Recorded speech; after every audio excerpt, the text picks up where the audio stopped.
And we're all here to get through some basic training, guys. And I'm going to be talking a lot about TeamSpeak, a lot about some of our admin stuff, some of our TeamSpeak discipline, stuff like that. So a lot of the first half is going to be not in game. I'll try to get through it as fast as I can and as painless as I can. For your name in TeamSpeak, one of the most important things is that your name match your forum name or be something extremely similar. For an example is my name. My in-game name is Kaladin SG, but my forum name is Kaladin. It's similar enough so that when Majin goes through our roster, he knows not to kick me out of the squad or kick me out of the outfit. So just remember that your in-game name must match or be extremely close to your forum name. That's one of the most important things you can do to make sure that you stay in this outfit and not get kicked out mistakenly. Whenever you log in, you'll see the infantry squads are going to be active. Just choose one, and when you get into game, use your squad breaks to notify your squad leader that you've joined, and just see what kind of class or vehicle that is needed for the squad at that time. Pretty simple stuff. Again, you're going to need to go to the squad and list it by outfit and pick whatever appropriate squad that you would like to join. A lot of people here have already done all that a lot, but for some of the newer people, that's how you actually jump into a squad without having to need a squad invite. Moving on to comms, guys. This is one of the most important things that I really want to focus on is our comms discipline. We have 3 levels of comm discipline, and I'm sure everybody here has experienced one or the other in maybe the short time that you've been here.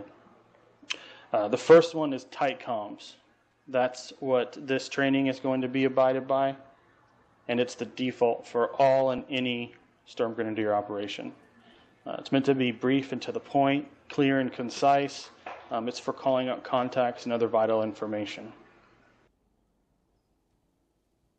This is the time where you're going to be using squad breaks. So again, this is our default TeamSpeak level, and just remember that squad breaks if you need to ask a question or you need to request anything from your squad leader. The second one is open comms. This is where it is open. You can talk about whatever you want. You can talk about whatever you want with open comms.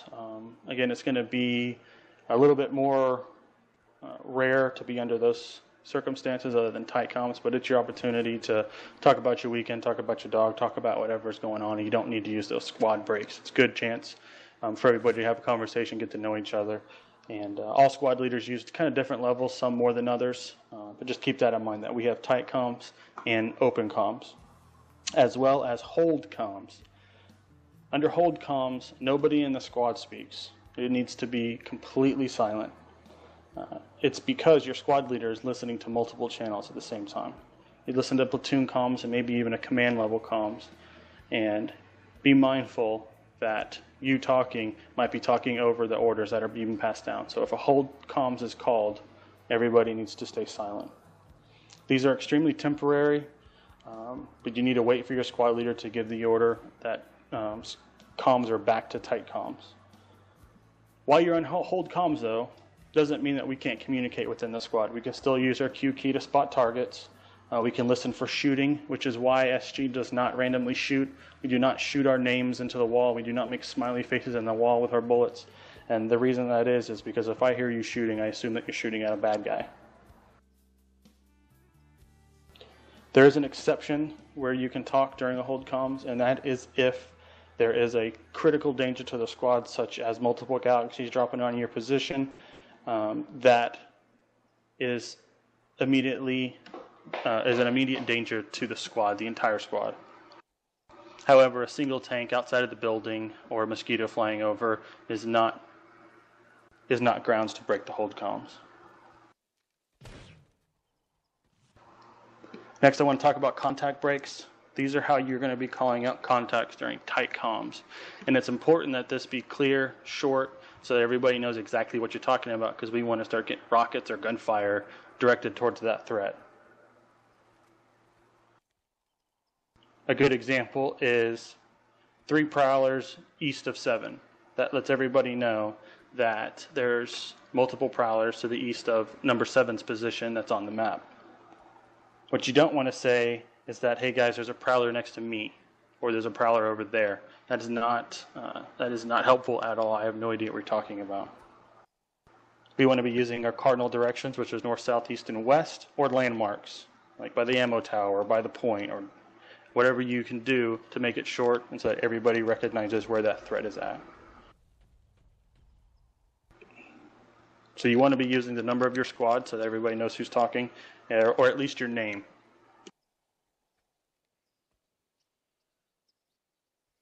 And during tight comms, medics don't have to use squad breaks to call revives, but they should be calling all revives. So, as an example, when I'm a medic, I just say, Sammer, I'm on my way to you, or Alex, I'm en route, or Alex, don't tap, I'm coming to you, something like that, so that they know that the res is coming shortly and they can be prepared so when they jump up, they can get back into cover. The reason why that is because we don't want multiple medics trying to revive the same person, because that just gives the enemy an opportunity to take all our medics out with one grenade. So if you're a medic and you hear me say, Pulbert, I'm on my way to you, don't go try to revive Pulbert. Even if you're closer, don't go try to revive Pulbert unless you say, hey, I'm closer, I'll get Pulbert. Because we don't want both of our medics taken out in a single grenade, because then the squad is left with nobody that can bring everybody back up. Here's another big pet peeve of a lot of people, guys. Everybody here needs to request permission before you do something, and that is specifically for vehicles. If you're going to pull a vehicle, typically it's not going to be an issue unless you do it without permission. If you ask your squad leader if you can pull a harasser or a radar flash or whatever it happens to be, you need to request that permission from the squad leader before you do it. The squad leader needs to maintain a count of who's doing what and where, and if you go pulling vehicles without letting your squad leader know, it might be an issue down the line.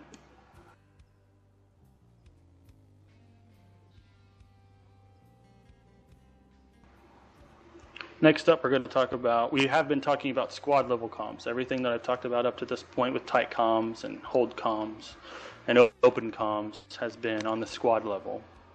The next thing I want to talk about is platoon comms. If everybody can just alt-tab out of the game and look into the TeamSpeak channel that we're in, is Basic Infantry Training Flight, also called the Command Line. This is what squad leaders use to communicate with each other and with the platoon leader. So we've got 4 in-game squads to a platoon, but as you can see, our TeamSpeak structure is designed to give us maximum flexibility within our TeamSpeak structure. And whereas at the squad level you say squad break, if you're on platoon comms and you're trying to raise another squad leader or you're trying to raise your platoon leader, it's going to be platoon break with your TeamSpeak name. So it'll be platoon break 1-1 or platoon break air and armor, whatever it happens to be. Make sure that you're using your TeamSpeak designation, not your in-game.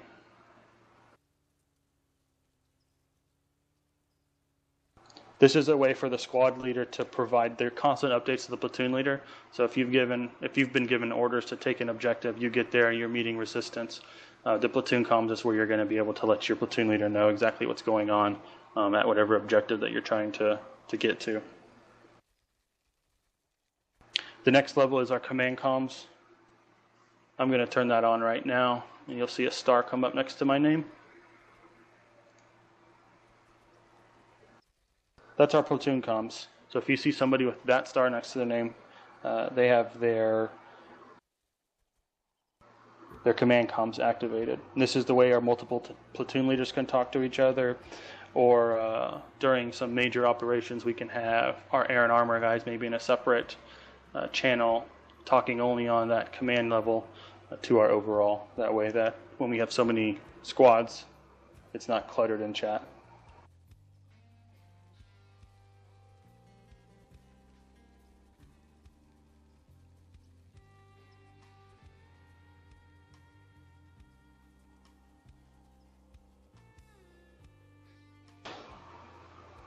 And as we continue to recruit guys, we're hoping that this will become a more frequently used comms level as we as we grow and have multiple platoons on every night. Setting up platoon comms and setting up command comms literally takes a single minute. And there is a forum post in the PS2 members section to get that all set up, guys. And if anybody wants help setting that up after this training, I will stand by and get you everybody set up properly for that. It's very easy. And again, it takes no time, and it's good to have them already set up just in case something happens and you need to take over a squad, whether it be temporarily or whether that day you feel like squad leading. You don't want to not have it set up and have that prevent you from stepping up and squad leading, because squad leading is amazing.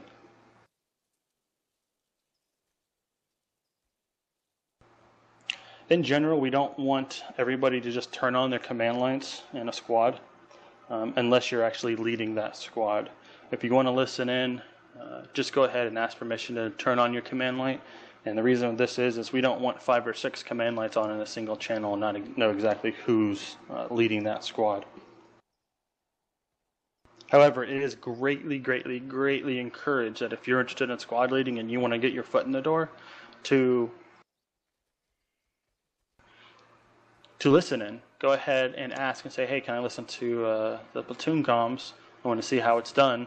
Go ahead and you'll absolutely always get permission to turn on your command light and listen in. And you can just hear how everybody communicates, how people talk to each other, and do that for a week or two. And if you feel confident at that time to step up and do squad leading, again, it's baby steps. And if you're interested in doing squad leading, SG will get you there. We want squad leaders that are interested in doing that, and we take every single chance we can to make it an easy transition for everybody.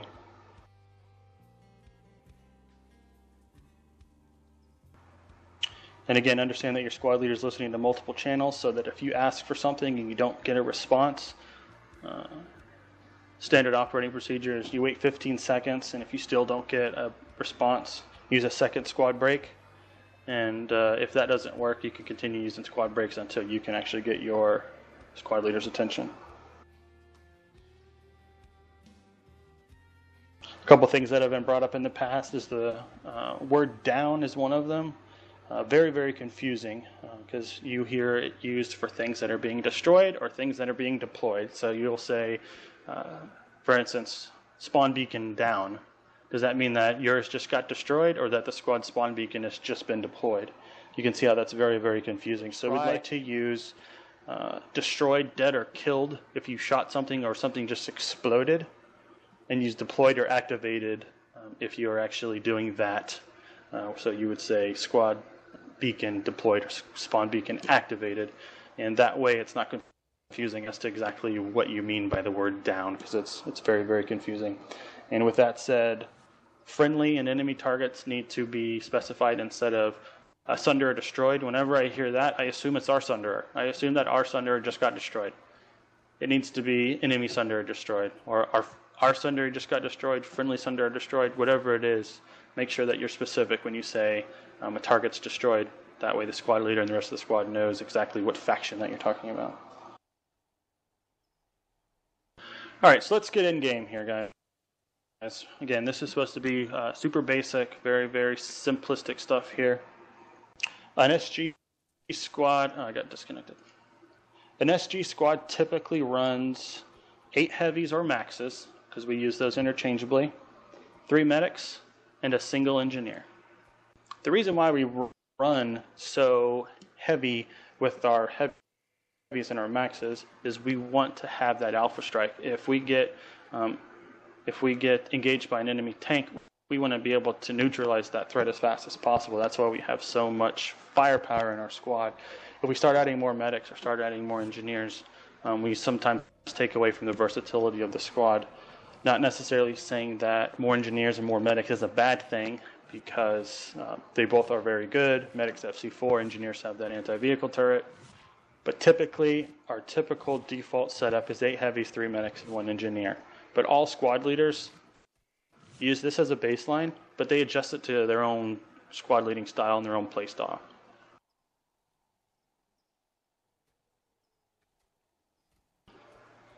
So let me go ahead and get, I believe we have a full squad still. I'm not in game, I'm loading up now, but let me get 1 through 4. There's an equipment terminal right here at this building. Let me go ahead and get 1 through 4 to switch to heavies. 5 through, 9. 5 through 8, go medic. 9 through 12, engineer. All right, so I want to talk about a new position that has just started to get integrated into squads, and that is the whip. The whip is going to be a second in command of the squad. Their main focus is to make sure that the squad maintains squad cohesion and comms discipline. So if you're tight comms and people are talking when they're not supposed to be, the whip will come down on you and just let you know that it's tight comms. It's not going to be anything crazy, not going to get cussed out or anything, but we're just going to be maintaining this comms discipline and making sure that the squad is together. If you wander or you find yourself alone, you're probably going to have the whip come down and say, hey, you need to get over here to where we're at because we're trying to take this objective. The main focus is to keep the squad on target. The whip is there solely to make sure that whatever the squad leader has decided to do, whatever tactic the squad leader is trying to carry out, that objective gets taken.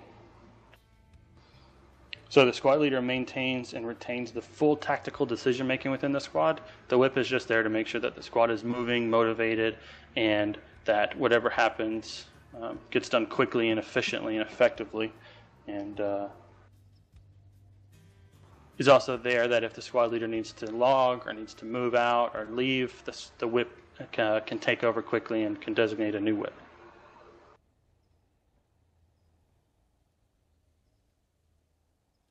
So we got 1 through 4 as heavy assaults.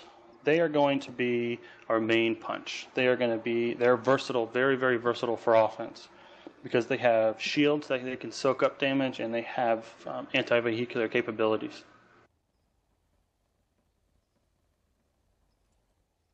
They have lock-on rockets, they have dumbfire rockets, they have AV grenades, which I've started to use quite a bit as just my default grenade. It comes in handy for vehicles and infantry as well. So it's just very, very, very versatile. Because of that, our heavies are always up front. Whether you're breaching a building or you are engaging over open terrain, the heavies need to be the front line moving forward. And I'm saying everybody has to be in a perfect straight line, but that needs to be the front. And the medics should be behind that front line. They're there to revive and heal and to keep that push going without the need for Sunder support or respawning. If the medic can get you up, the push can be maintained without being delayed or without being down a man. That's why we keep them in the middle. So the medics need to realize that if the heavies are up front, they need to stay behind. Don't rush up forward. Don't get in front of that heavy line because then you're exposing the squad, the entire squad, to being wiped if you go down. And engineers are obviously needed for ammo and repairing and getting turrets down. We like to keep them as a rear guard. They can watch our flanks, make sure nothing comes around to the back of us, and they can also provide some sort of protection if we were to get flanked. So they're going to be our rear guard. And again, we have a baseline of 1 engineer per squad, but a lot of them have multiple engineers, especially if the squad leader has several maxes up. These are our core classes. The heavy, the medic, and the engineer are our core classes that SG uses on a daily basis. But that doesn't mean that the other squads do not have a place within the SG squad. As a matter of fact, we have an advanced infiltrator class that specifically shows how the infiltrator can be a great asset to the squad leader of an SG squad. If you like to play those other classes, feel free to ask the squad leader if you can play infiltrator or you can play light assault because they have a purpose. There are some amazing light assaults. There are some amazing. And if that's your play style, we want you to play that. So feel free to ask. Also, if you are specialized in something, if you hop into a squad and there's already 3 medics and you're specialized in medic, see if a medic will switch with you. Again, we want everybody here to play, the way they like to play, the class that they like to play. So we're very, very flexible in getting you to be having fun, enjoying the game, and also being an important part of SG.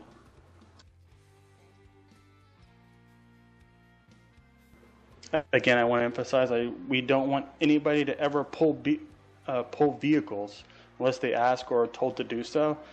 One of the biggest reasons is, I already mentioned it before, but I just want to harp on it again, is that the squad leader may need you in a different vehicle shortly, or may need that vehicle after it gets destroyed and now you're on a timer and can't pull it. So remember, just don't pull those vehicles without asking or without being told. And don't change classes without asking permission.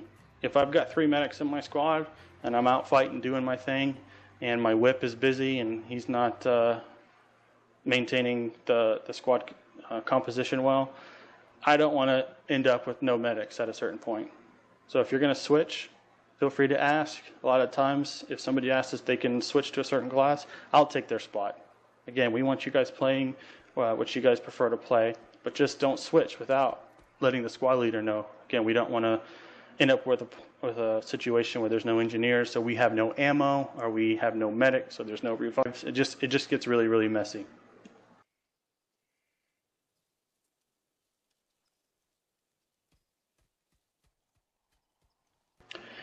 I want to go over Sunderers real quick. This is going to be one of our major modes of transportation from A to B. It is the first required cert for all of Sturmgrenadier. Is for you to get that AMS module certed into and equipped on your AMS or on your Sunderer. The reason for that is if I'm a squad leader and I ask for a Sunderer, I assume it already has the AMS module equipped because it's required for everybody. I don't want to get into a situation where I ask for a Sunderer, I get into it and I say deploy behind this rock and I get told that, oh, I don't have the AMS certed. Again, not a big deal. We'll deal with it, but that's just going to be a delay for us. Again, it's the only required cert, one of the few that we have, and it needs to be equipped. Don't forget about that. A lot of people will cert into it and they'll forget to equip it. Very easy to drive, but a lot of people are hesitant to drive them for some reason, or to pull Sunderers for some reason. Squad break, Sammer. Go ahead, Sammer. I'd like to tell all the new people, it doesn't matter if you have certs in your Galaxy or your Sunderer. If we need a Galaxy pulled, 9 times out of 10, we're going to ditch it anyway. So even if you have a vanilla Gal, that's fine. If we ask for a Gal and you can't even fly it, there will almost always be somebody in squad that is able to fly a Galaxy. So don't hesitate in particular to pull Galaxies and Sunderers, because even if you don't have certs, they're still useful. I think that's one of the biggest reasons why people hesitate to pull them, because they don't have blockade armor. They don't have a mine guard or something. That's not why we pull these Sunderers. It's not because it has blockade armor. It's because it has the AMS, and that we need it for our offensive push. Don't let that be a reason why you hesitate to pull a Sunderer, guys, because that's not important. What's important is that you have that AMS module. Very good point, Sammer. Thank you.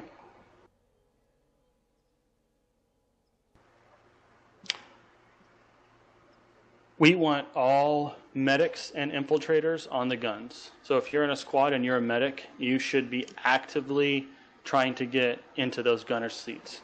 Or if you're an infiltrator, you should be actively trying to get into those gunner seats. The reason why that is because the heavies, the maxes, light assaults, and engineers, they can all dismount and engage armor.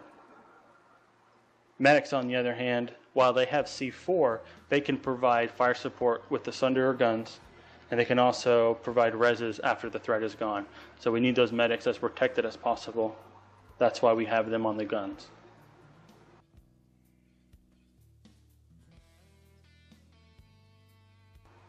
And always try to remember where your Sunderer is. Sometimes it'll get deployed somewhere, and then when the squad leader calls for everybody to mount back up, if you don't know exactly where it was, you might run in the opposite direction or something like that. And SG is all about speed. So if you run in the opposite direction, you're going to be costing us some valuable seconds. There's been quite a few times where we've resecured things last second, and every second really does count in the fast-paced game of PlanetSide 2. But also, if you're the driver, you can help your squad out by hopping out and saying, hey, the Sunderer is at number 4, or the Sunderer is at the northeast corner, or something like that, just to remind everybody where the Sunderer is. And we're all here to help each other. We're all here to we all have a part to play in the effectiveness of the squad. It's not if somebody wanders off, it's not necessarily that single person's fault. Maybe there's something somebody could have done to help them out. So just remember, we're all here to help each other. User joined your channel. So let's start throwing grenades, guys. Everybody come over here. Kaladin is running over here. I'll be jumping. Everybody can see me.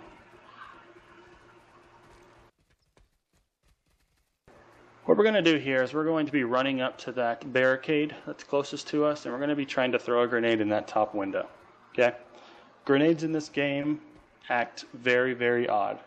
And it's going to take some practice for you to know exactly how to throw, when to throw, and what to do with your grenade, because they don't act like you may think they do in real life. So we're going to go 2 at a time. I want you guys to call frag out. That way when we're breaching a building, you're letting everybody know that, hey, I'm throwing grenades in. Everybody wait for the explosions before you go in. And see if you can get in that top floor. Again, this is just practice. I know you guys are spending some resources. We'll just get them back very, very soon. All right, 1 and 2, go ahead and go forward and see what you can do. Do you want us to call frag out now? Just out of... No, when you throw it.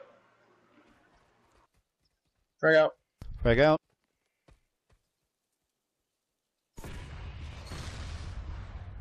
Three and 4.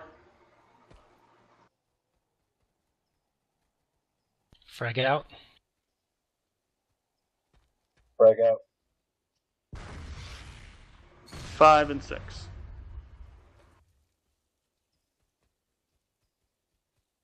Frag out. Frag out. Not even close. 7 and 8.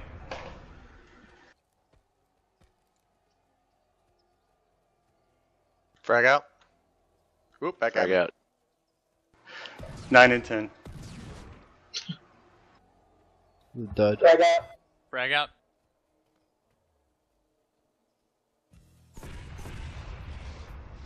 And last 2, 11 and 12.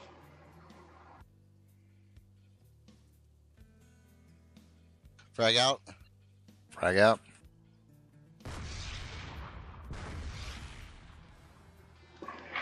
Okay, so I say we got about 30% of our grenades into that window. Again, guys, they don't act like you think that they would. I'm not sure if that's something that they're going to change in the future. I'm not sure. But as of right now, it is definitely an acquired skill that needs to be practiced. VR is a great place to practice this. Again, guys, it's important. We want to be able to use our grenades. They are very, very effective, but only if they actually get on target. We don't want them taking out friendlies or anything crazy like that. So if you got some downtime, or even if you're at a base and you're running up on it, practice throwing those grenades. Say frag out, throw those grenades, and see if you can't get them into that window. Again, it's going to be an acquired skill, and if you don't do it, you're never going to get better at it. We're going to go over some mouse sensitivity. This was added to everybody. All right, where Kumo is, everybody line up between Kumo and Kaladin in a line.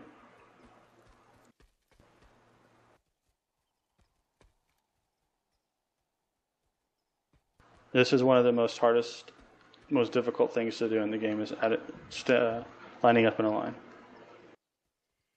Which way are we facing? I will be facing the building. So there's 2 things that have really improved my gameplay, and it was added to the curriculum because it had such a dramatic impact on my gameplay that I wanted to cover it with you guys. And it's going to be mouse sensitivity is going to be the first thing. If you've already adjusted your mouse sensitivity, what I want you to do is I want you to go to your settings, make sure that you remember what your mouse sensitivity is, and go ahead and set it to your unscoped and your scoped back to default, which is 0.5. If you do not know how to adjust your mouse sensitivity, feel free to say so, and we'll get you set up.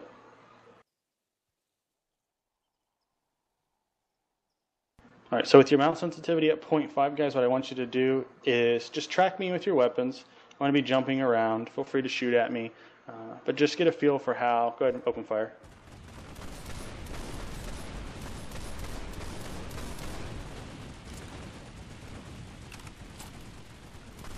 All right, hold fire. Now what I want you to do is just set that mouse sensitivity to 0.25. Go ahead and readjust both those mouse sensitivities back to 0.25. And you can implement fire.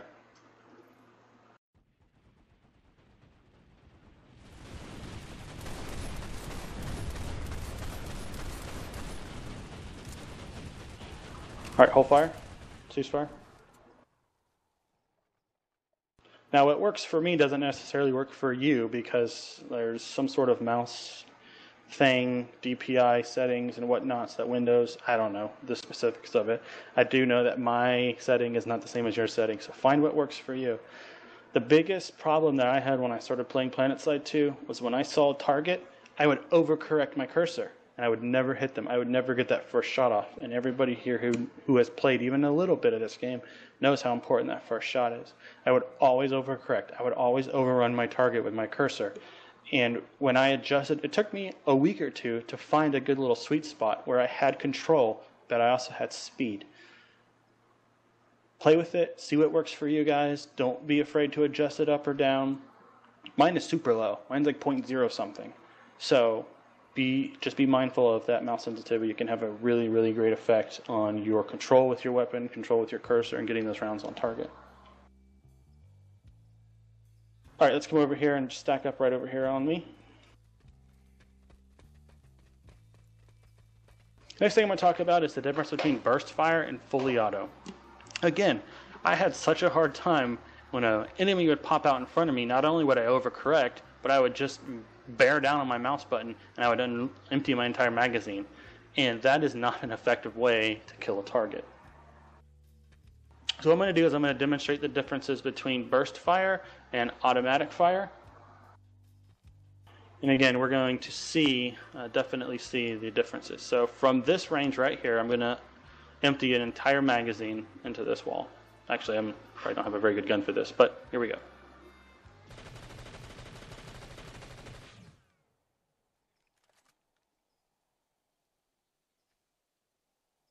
And an entire magazine with burst fire. User joined your channel.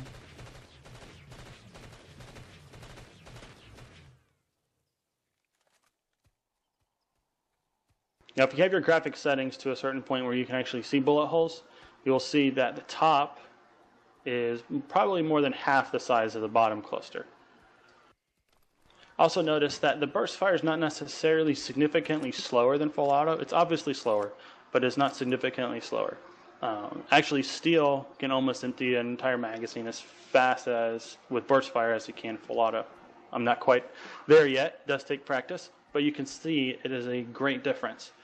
All the bullets on top are going to be on the torso of an enemy. The bottom, not so much. Again, you got to hit your target to kill your target. This is the importance of this, and it takes practice, guys. It took me a lot of time to learn the discipline for burst firing and getting my mouse sensitivity down, and I literally went from like a 0.3 KDR, which I hate the KDR stat, by the way, but it is a pretty decent stat when it comes to how effective you are at killing the enemy. I went from like a 0.3, now I'm up to like a 0.7. So take that for what it is, and remember to play with it. Don't be afraid to change your mouse sensitivity. And this takes practice, guys. Everybody wants to just bear down and put as many rounds downrange as possible, but that's not the effective way to actually do it. It takes a little bit of trigger discipline to accurately get those rounds on target.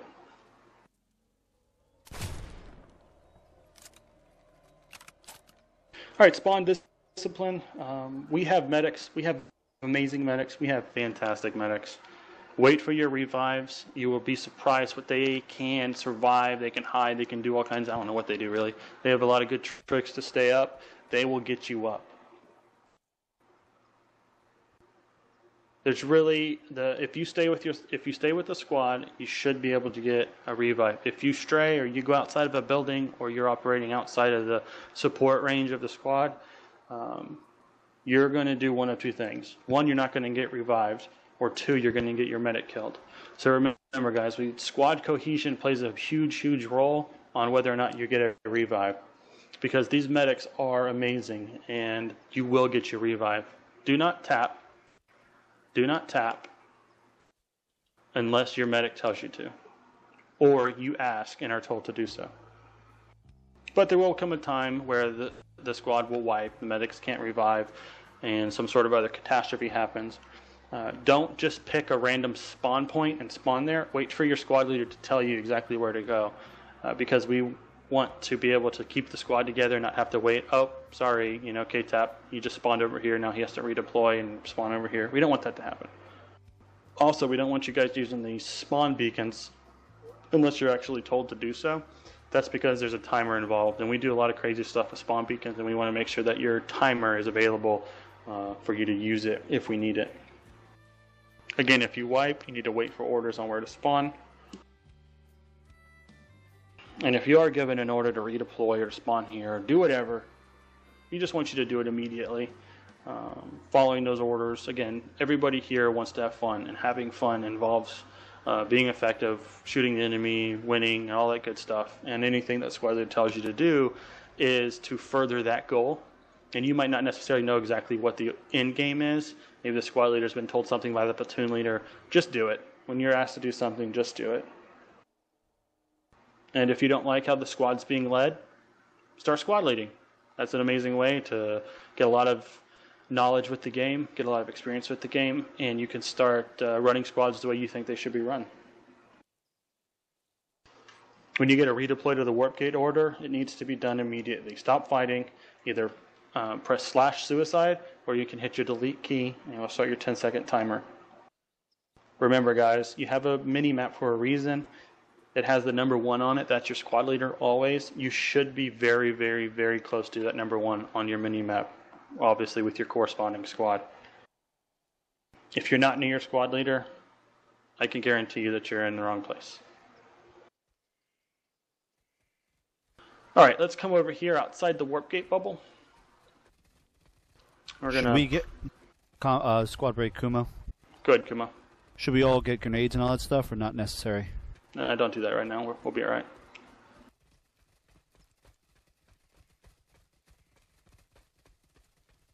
All right, I need everybody outside the bubble, the warp gate bubble.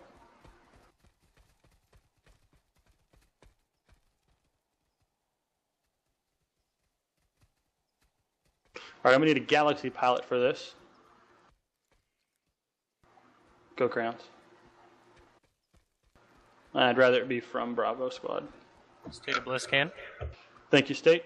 All right, we're going to practice a User left your channel. redeploy. User disconnected from your channel. So don't do it right now, but when I give the order to redeploy, everybody redeploy. Either press /suicide or hit your delete key. I don't really care which one you do. The suicide is faster. The redeploy is a 10-second countdown. Whatever you do, do it immediately. Whoever's pulling the galaxy will say it's going to be up on the left side or it's going to be up on the right side.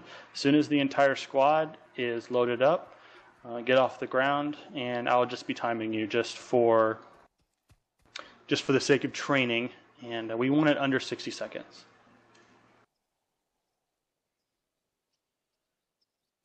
Yell's coming up on the right side.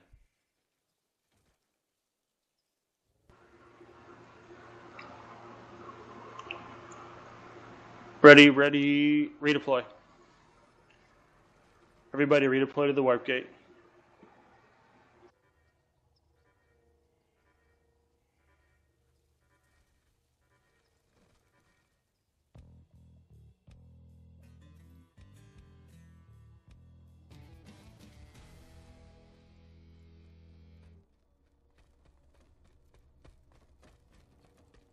Squad break Kumo.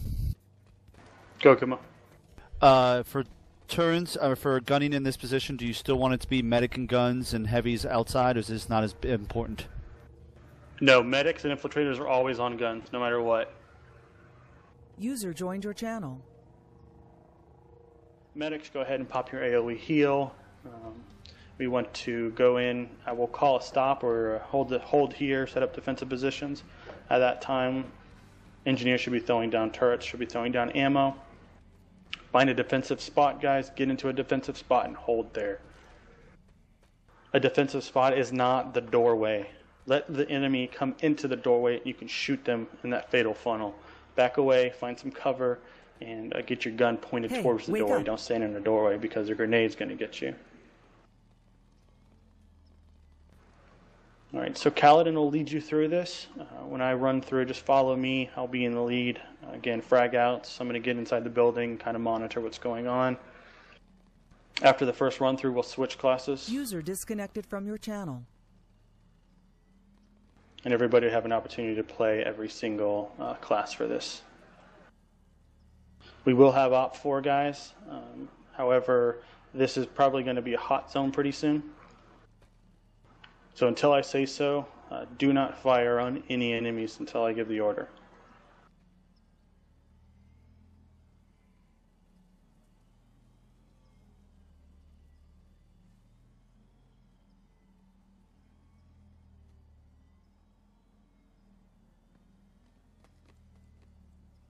All right, again, we're going to be weapons locked, guys. Don't fire on any VS. We're going to do a little dry run here, but we're going to be starting here momentarily. And again, Polbert or Crayons, feel free to, or KTAP, feel free to offer any suggestions that you see if you see any places that need some tightening up. All right, guys, heavies up front, medics behind, NG's bringing up the rear. Let's move out.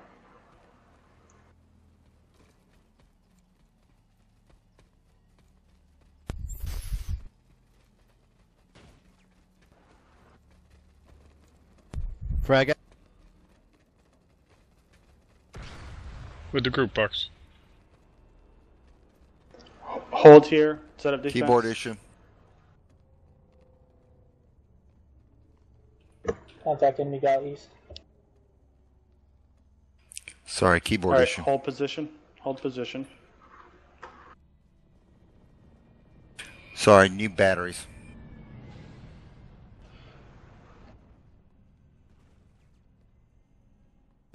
All right, Thanks, good. I see a good turret's up. I see one turret up. Should be 4 engineers in here, though, right? I see One ammo disconnected. down. State's got it. I see 1 ammo down. And I also see half the squad is clumped right here in this corner. Again, we don't want to clump up too much, guys. Yeah, Alex, that's a really good position right there. I love that. I love to take that position. Again, if you just want to spread out, we want to minimize our losses in case something crazy happens. That's much better. Good, good, good. All right, let's keep going. Heavies up front. Remember to pop your shield, guys. I saw one person pop their shield.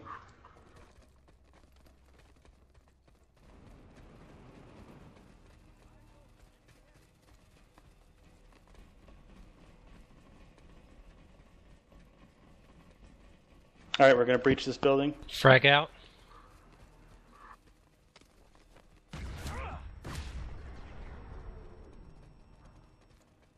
Set up defense around the point.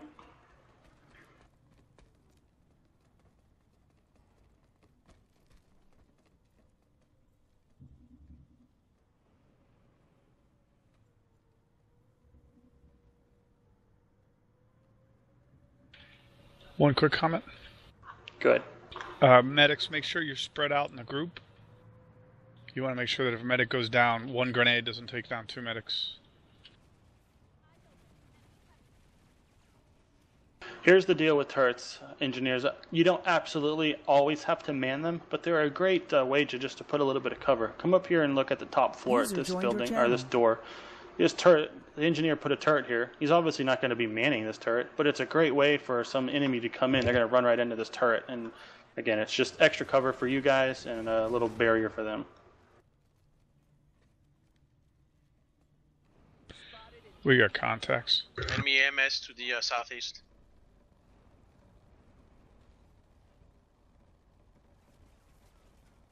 Yeah, we got NG zone.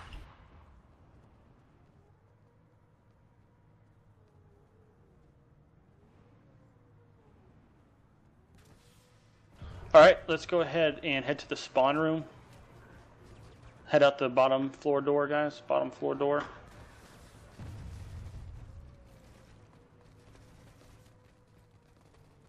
Let's go ahead and set up spawn suppression around this spawn.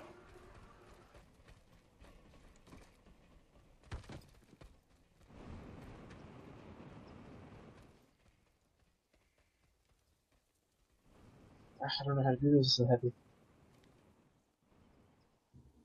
It's kind of the same for every.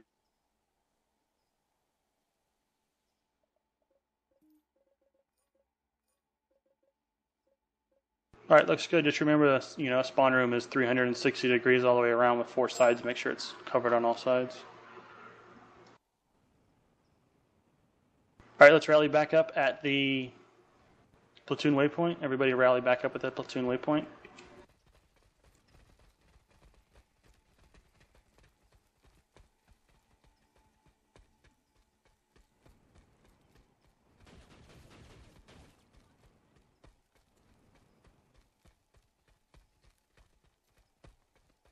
But we want you to keep moving. The objective is to get to Alpha Point. The objective is not necessarily to kill the enemy. So suppress the enemy, fire, shoot and scoot. When you pop off rounds and they pop their head back down, keep moving. Don't chase. We need everybody to get to Alpha.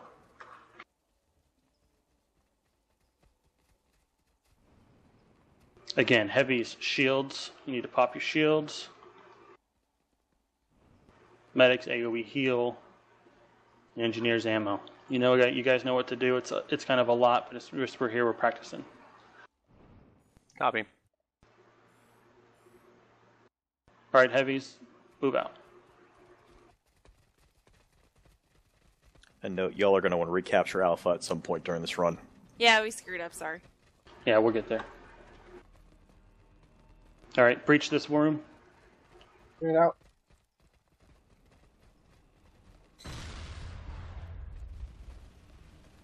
I'm trying to flip Alpha back. Leave me alone. All right, set up defense. Oh, sorry, Polbert. Did you actually kill him? Yeah, I did. That knucklehead. Set up defense in this room. I was getting into my tight role. comms. Tight comms, please.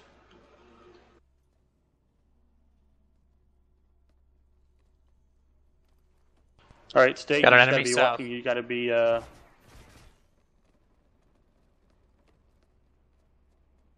You can engage that target.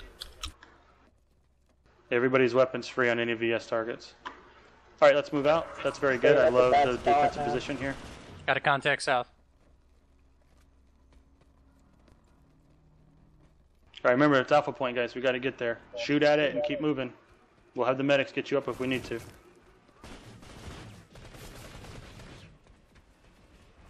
Grenade out. All right, let's get in that building. All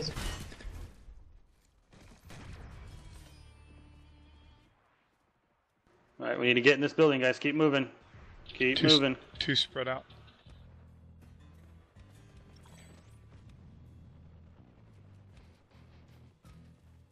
Set up a defense in this room, guys. Try to get those people up. Keep moving. Good job, medics. But I don't hear you guys calling out reses.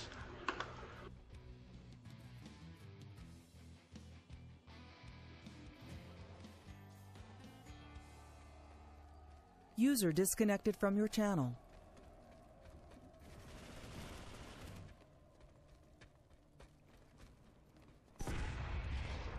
All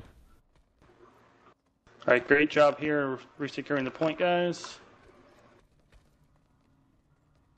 Let's move out to the balcony, jump off. We're going to suppress the spawn. Contact east.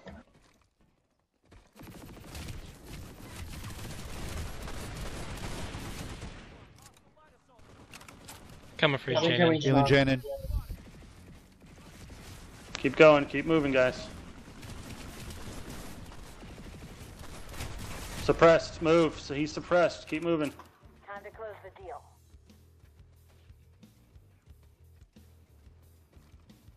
All right, set up spawn suppression here, 360 degrees. I see half the squad on one side.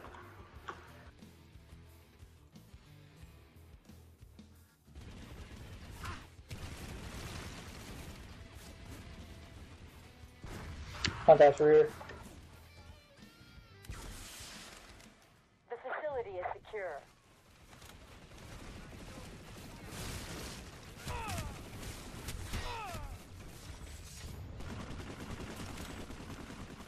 Nice shot, Grant. All right, ceasefire, everybody, ceasefire. Rally back at the platoon User waypoint. joined your Actually, channel. come in the spawn room, switch to the class that you have not been. and rally at the platoon waypoint. I got a quick observation, Cal. Go ahead. Whenever you guys stop, even in the suppressed scenario, make sure somebody's dropping ammo. I didn't see any ammo dropped in that last session. There was ammo on the bridge, ammo at the bottom near the turret as well. Yeah, but not when you were down here in the field. Yeah, when you're suppressing the spawn, make sure we get that ammo up, guys. It was on the Basically bridge. every time the squad stops.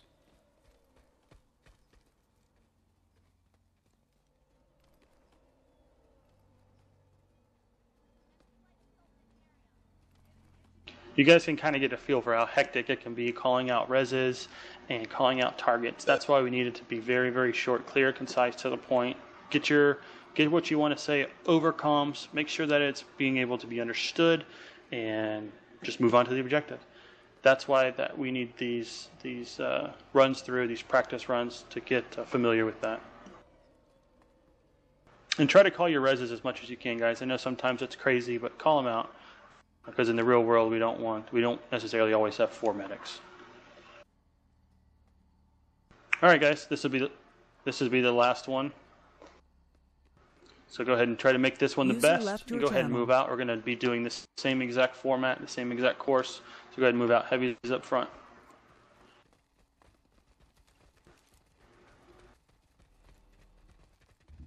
All right, we're breaching the next room. Breach this building. Grenade out.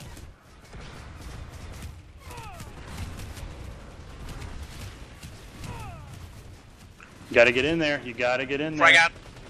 Frag out.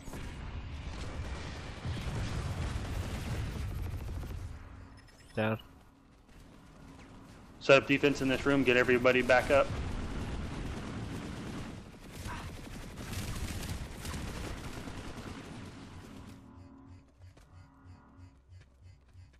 Nice Phoenix. Thank you. I see a dead squad member here.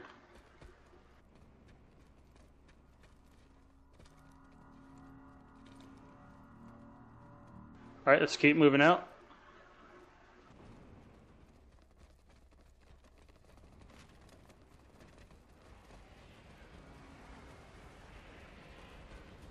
Pods.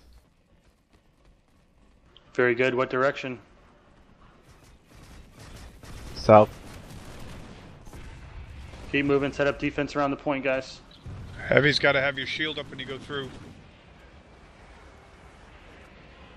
Res is incoming. Very good. That's all it takes is res is incoming. Let them know you're coming, guys. Keep moving. Keep moving. Watch out behind us, guys. Get out of the doorway. Let them come to us.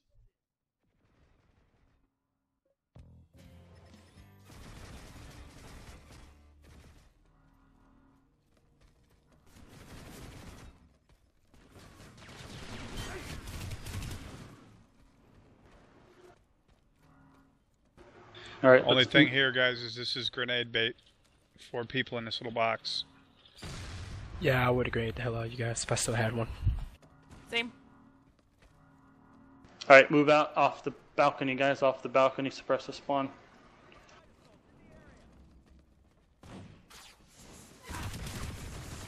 Watch out behind us, guys. Enemy light assault in the area. Keep moving. Keep moving. Squad's getting all kinds of separated here. Spread out. Keep moving, guys.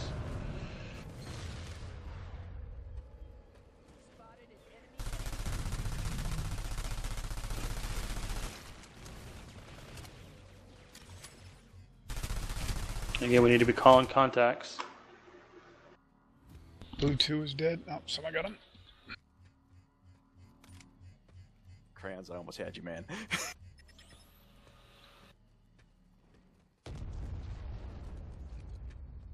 Good job with the ammo, guys.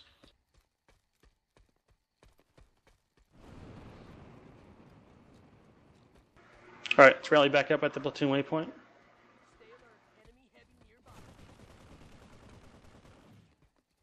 User joined your channel.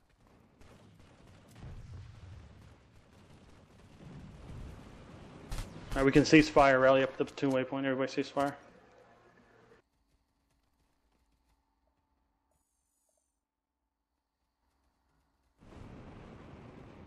You do have an Indy coming triple. Is that the one you talked to?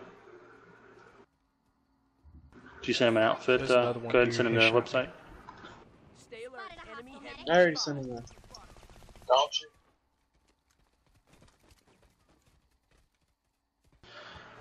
Alright, so we have gone over the very, very most basic squad level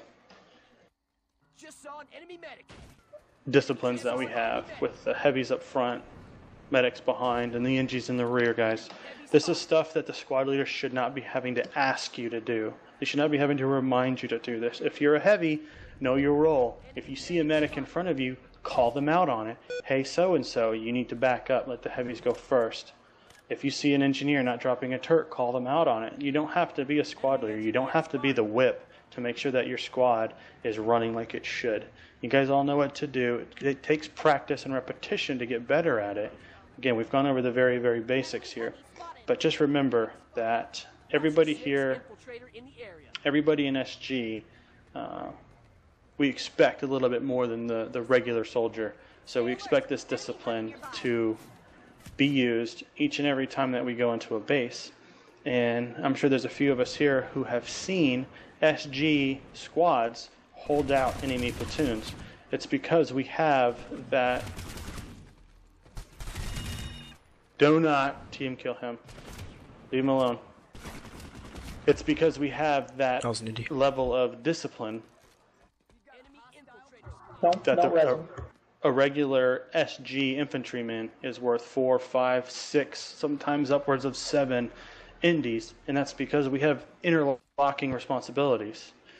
The medics are supporting the heavies are taking out targets, the engineers are supporting the squad, and when you bring all those pieces together in a cohesive platoon, it is quite the sight to see what SG is able to accomplish with a platoon against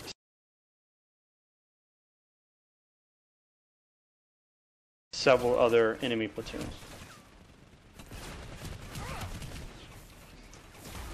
Hold your fire. Hold your fire.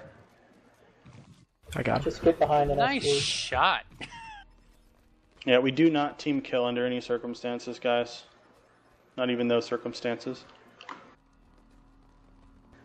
And with that, guys, I'm going to go ahead and end the basic training.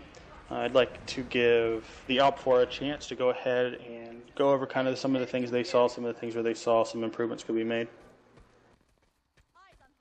Call your contacts a little bit better and support each other as you move through. Don't just run one way ahead of everyone else.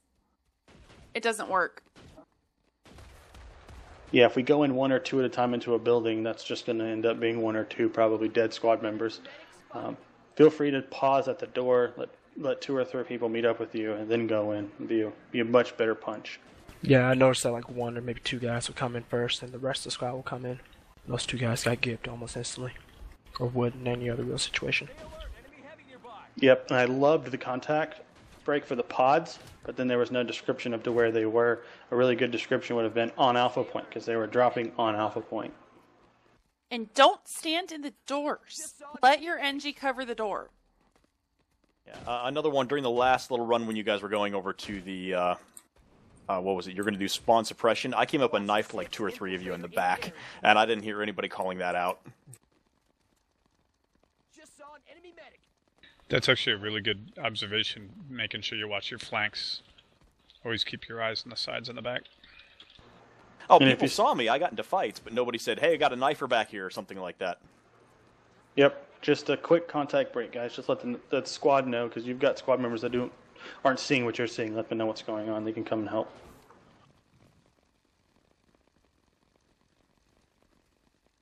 Enemy medic in the area. Spotted a hostile infiltrator. Just saw an enemy medic. Yeah, just on another touch with that. If you die, make sure you call out when you die, even if you think people see you. Like, I've seen so many like streams of infos coming up behind whole platoons and knifing like 30 guys before anyone even notices. That's because none of them have any communication. We can't let that happen to us. That really messes up everything.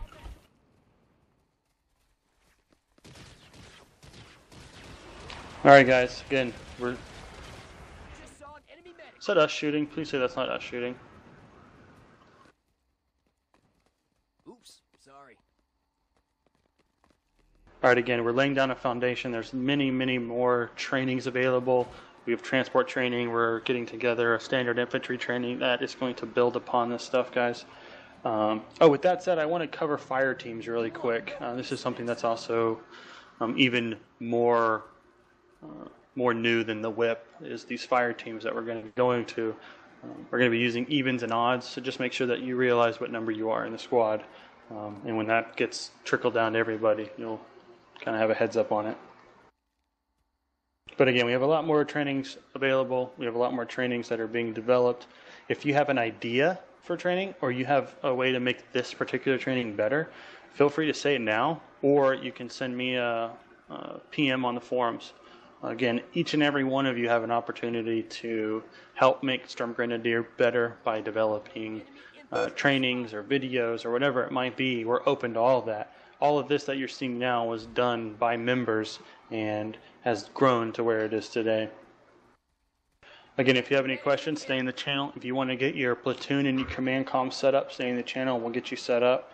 But at this time, basic infantry training is done, and everybody can go and get it back into operational squads.